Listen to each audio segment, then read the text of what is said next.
TNTM The Show presents Talking Nerdy October Edition with your hosts Marvin Goof, Pablo Gunner.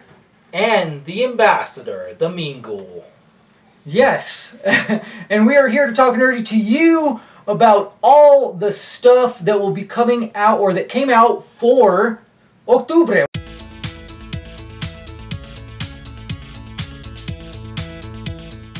And just to give people an idea of our grade scale is must see, must stream, check it out or worth checking out, and then pass. Alright, now we'll go and do Agatha All Along, episodes 4 through 9. I've been wanting to talk about this for forever. I want to hear from him because it's good to get, because we were on the same page, right, when we did the review for the other one. Yeah. And so I want to hear your opinion and hear what you say and what you like about it because I want to get on that level, right? I want to understand. Okay. Because to me, it's probably my favorite Marvel TV show they've ever made. Wow. Mostly because of what I feel are the emotional payoffs. The way it sort of plays into each character's trauma and how they have to overcome everything, even down to Agatha. I mean, I don't know if there's spoiler talk yet that we can talk about for this stuff, but I feel like... You can spoil it. You can. Yeah, the whole thing is Wiccan's an asshole. in a kind of sort of way, yes. Yeah, because the whole Witch's Road is Wiccan being an asshole. Which is, well, if you have it from that perspective, indeed. He yes.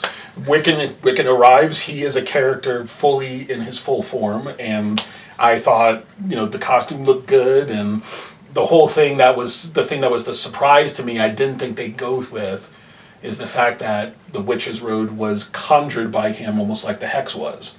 So, in that case, he's powerful like his mom.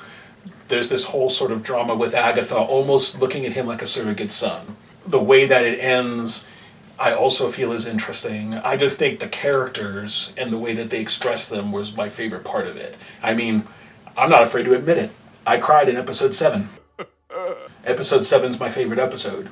And it had a lot to do with the emotion behind it and how the writing came across. Which one was that? This is the episode where Lilia, the one who's the divination witch, she had to go through her trial.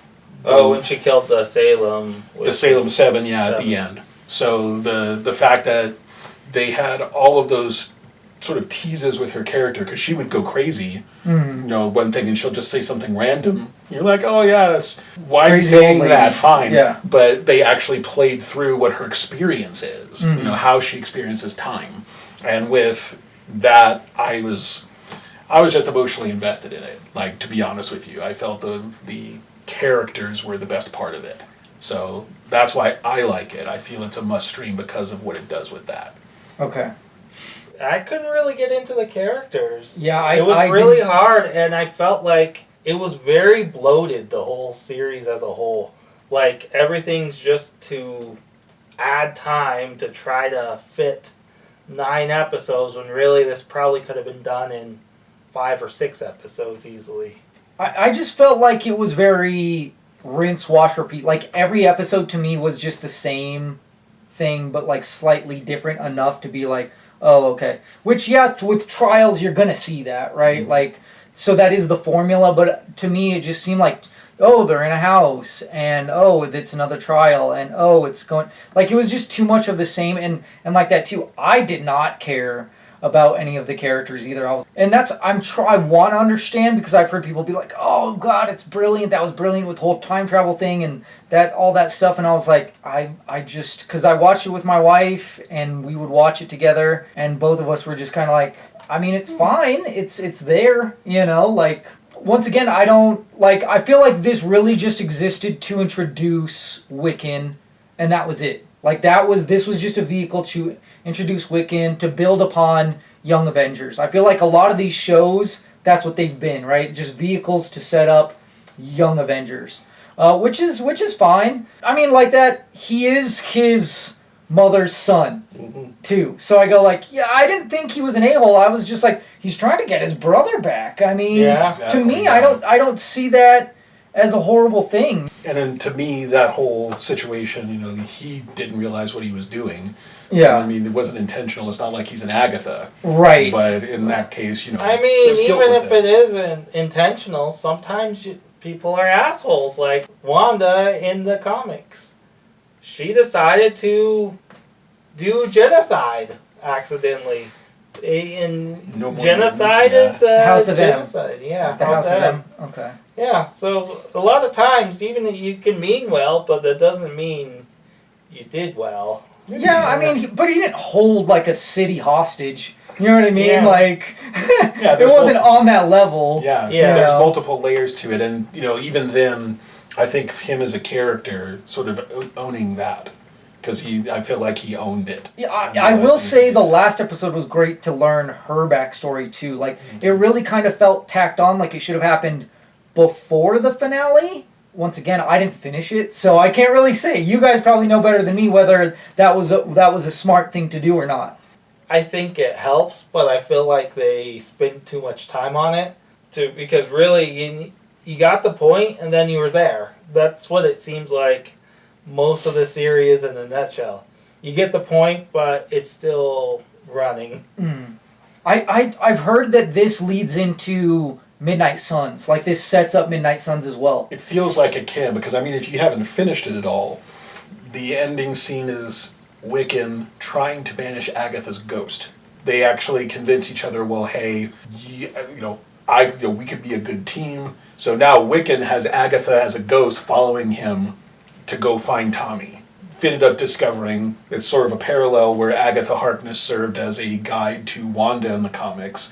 So I think it's a pretty cool sort of way that they call and harken back to that. So certainly, some people I've talked to in my circles are like, well, if they make a Midnight Suns movie where Agatha's ghost is the comedy relief in some form or fashion, I think would be kind of hilarious. Either way, I guess different interpretations are as such with all this. I feel like it's worth a must-see, must-watch just for the sake of the build-up of that. Whether or not it's worth it to y'all, that's up to you. So. Yeah, unfortunately, I have to give this thing a pass. If I'm going to go watch an episode, if I'm excited to watch it, then that's a good thing. But if I'm dreading it, then I can't really say it's worth watching if I'm like, okay, here we go again. Why can't this be Penguin or something else? Or Right. Yakuza? I have to give a pass. I think that if I was a regular viewer and we weren't doing this, I think I probably would have thrown in the towel after like the first 3 episodes. I would have just been like, I'm done. And then I think, as being a hardcore Marvel person though, I would have been like, oh, okay. Like the reveal, like seeing the news about Wiccan, being like, oh, okay, I'll get back into it. And then I think the reason that I even finished or tried to finish this was because of that whole Midnight Suns thing, which I'm like, okay, I want to get back to it and finish it so that I can find out about that. And then even then, it's like, but if it's a letdown, is it really worth it? I mean, so I think, like I said, if I was just a regular viewer, I would have thrown in the towel. And that being said, it's a pass. But being that I've watched most of it, I think it's worth checking out at least. It's at least worth giving it a try. And then it's up to each person individually whether or not they're going to keep watching it. I just feel like it's weird that they would introduce death right now, because Thanos being obsessed with death would have just made his story much better, because him killing half of the universe, he did it because he loved death, right? And this story being in here that, like, Death is within love with Agatha, and Agatha doesn't love her, and then Thanos loves Death, and Death doesn't love Thanos no matter how much, like, people he gives her and how many gifts or whatever he gives her. And then even seeing his development as a person going, oh, I'm not going to appease you anymore. I'm just going to rule the universe because I'm a BA dude that can. You know what I mean? Like, to see that, his evolution, that would have been awesome, right? Which maybe they still can. There's still multiverse and variants and all that, so maybe they still could. And that would be interesting to possibly see Thanos again in the future, to be like, oh, now he's obsessed with death, or like, because before it was, I'm just going to do it to save the universe. So I don't know. It just seems like kind of like I loved her character, the way it looked and the way she was done. That's the thing is a lot of the acting in this, the way it's shot, the way a lot of it's done so well. So much of the acting is just phenomenal, but it just didn't strike a chord with me. And if it does with you, great. That's the thing is not everything is for every single person. Exactly. And that's fine. Yeah. That's okay. But once again, it's like, but does it make enough money for the company that it's made from or by? And we've seen that with other things. If it's not, then you cut it. Which there's no plan to make this another season, so that's not an issue. Like I said, once again, I just see it as a vehicle to I set like up the young original idea for Death going into the MC in with Marvel, because originally Death was already introduced quite a while ago in Deadpool. Actually, the idea was Vanessa was Death, and I really liked that idea, and would have loved it if they kind of stuck with it, because it worked out so well. And plus, Death in the comics is into Deadpool. Oh, yeah. Deadpool's into her, but unfortunately they can't be together because Deadpool can't die. Yeah. Once again, another interesting dynamic that they could go into in the future. That could be Deadpool 4, maybe, now that they've set her up. Indeed. That would be interesting, right? Indeed, always possibilities. So Maybe a love triangle between Deadpool, Wolverine, and Death, you know? It definitely would be interesting to see. Yeah. Because you could see Wolverine just wanting to die, you know what I mean? Mm-hmm. Let's talk about some of our merch. We have our merch that we're wearing now. I got my Talk Nerdy to Me TDK right here. I mean, I got the TNTM info on the back because I got a wrap, of course. These are the best. The all print stuff is the best because this does not fade and it's super comfortable. I got a small, and then I got my Mighty Morphin Power Rangers right here leggings, and they are great and they're wonderful and warm and super comfortable, and I love them. Yeah, and Slay J made them. So I know this is on the website. I need to put these pants on the website so you can check those out and buy them. I'm wearing my Mean Ghouls shirt. It's a cross between Mean Girls and Halloween, so I figured it would be fun to wear, and it looks really great. I definitely recommend it if you like Mean Girls. That's just hilarious right there. Yeah. That's just funny. I mean, I'm, of course, repping Magic the Gathering here, of course, because you know I'm all about magic, so there you go. Especially with this whole exciting new thing with the Secret Lair coming out for Marvel tomorrow, literally. It's definitely an interesting... What day is that? The 4th, yeah. So November 4th. Yeah, so tomorrow. Okay. All right, cool. Yeah. And we have another one that says, I'd tap that on the back, which is... That's just hilarious. nerdy and pervy, because it is a reference to magic, right? Yes. And then we have here, this is like one of our earliest shirts right here, which is the Dragon Ball design, right? Just like the plain yellow, but it's the Dragon Ball. We have Dragon Ball Z designs as well. I don't know if we have Super. I'll have to work on that one. But there's a lot. I have quotes from Dragon Ball that are both Goku and Vegeta, different ones. I definitely want to get one of those so I can rock that in the gym to give me that gym motivation, and maybe like a headband. I don't know if we have them, but I need to get one for myself. What's great about our merch, 5% of any profit that we make goes to our charity of the month, which for October is Breast Cancer Foundation. And then for November, it is going to be Prostate Cancer Foundation. When you buy merch from us, you're helping them more than you're helping us, because we don't make a lot of profit off of our merch.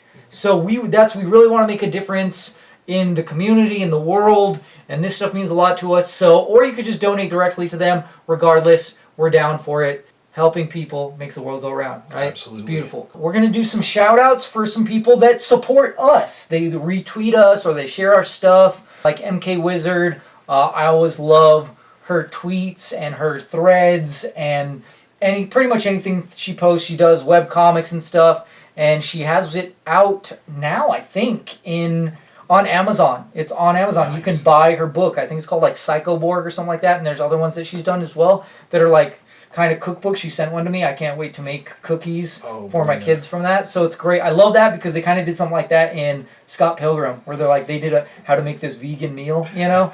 Great. Love that stuff like that. That's so great. We also have Pesky Gremlins, which they also do web comics, and those are funny, and they're great. They always help us out. The Semi-Skeptic Pod, They're funny. The Watch It If You Can podcast, they're great. And we also have the Film Rage guys. Those guys are always great, and they're hilarious, and they're always sharing stuff, commenting on our stuff, especially on Instagram. Thank you for that.